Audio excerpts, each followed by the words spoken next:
Հաճախ տղամարդիկ մտածում են, որ կնոջ արդյունքները մանիպուլյացիա է։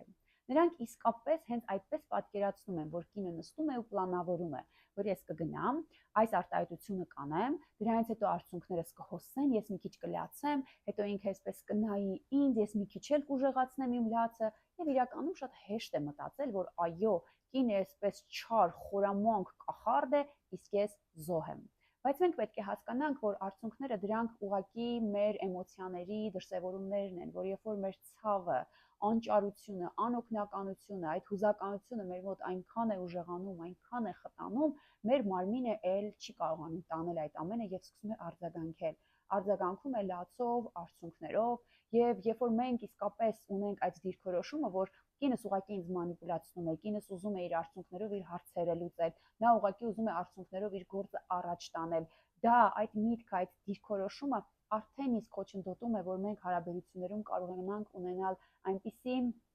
դիրք, այնպիսի հոգեվիճակ, որ կարողանանք լսել, ապրումակցել, հասկանալ։ Մի բան ուղղակի պատկերացրեք, որ կինը պետք է գա եւ ձեզ ներկայացնի իր անօգնականությունը, իր վախերը, պետք է խոսի իր վիրավորվածությունների մասին, սիրտը արագ է խփում, այսպես չգիտեմ, կարող է շրթունքներում դող լինել,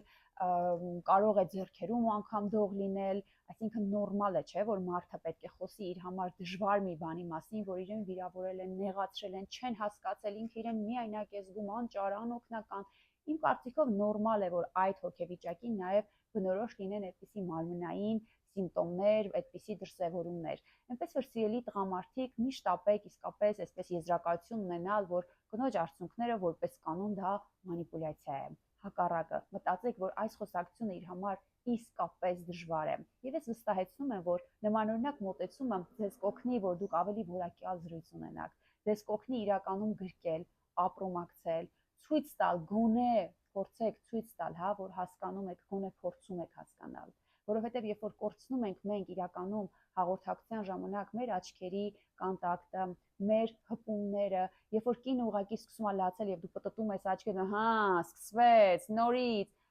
հենց այդ կետից արդեն մենք կարող ենք ասել, որ զրույցը ձախողված է։ Ոչ մի արդյունավետ զրույց մենք չենք կարող ակնկալել նման վերաբերմունքից։ Մտածեք այս մասին։